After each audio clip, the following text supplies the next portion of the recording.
السلام علیکم دوستو، امید ہے آپ سب خیریت سے ہوں گے۔ رمضان المبارک ختم ہو چکا ہے۔ ہمارا روز کے حوالے سے ایک ٹاپک باقی رہ گیا تھا، آج ہم وہ کمپلیٹ کرنے جا رہے ہیں۔ چیپٹر نمبر 69، حدیث نمبر 2000، 2001، 2 اور 3۔ تو شروع کرتے ہیں۔ بسم اللہ الرحمن الرحیم۔ اس بارے میں کہ عاشوراء کے دن کا روزہ کیسا ہے، ہم سے ابو عاصم نے بیان کیا، ان سے عمر بن محمد نے، ان سے سالم بن عبداللہ بن عمر رضی اللہ تعالیٰ عنہ نے، اور ان سے ان کے والد نے بیان کیا کہ نبی کریم صلی اللہ علیہ وسلم نے فرمایا، عاشوراء کے دن اگر کوئی چاہے تو روزہ رکھ لے۔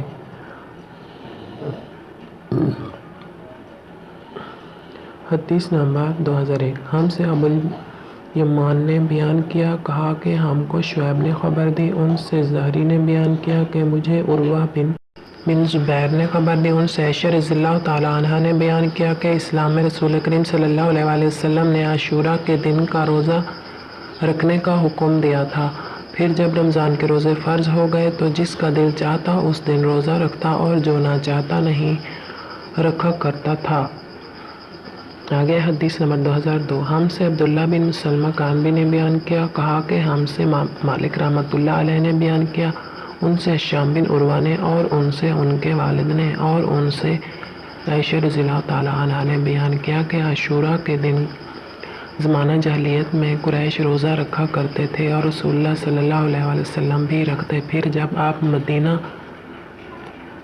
تشریف لائے تو اس دن روزہ رکھا اور اس کا لوگوں کو بھی حکم دیا، لیکن رمضان کی فرضیت کے بعد آپ نے اس کو چھوڑ دیا اور فرمایا کہ اب جس کا جی چاہے اس دن روزہ رکھے اور جس کا جی چاہے نہ رکھے۔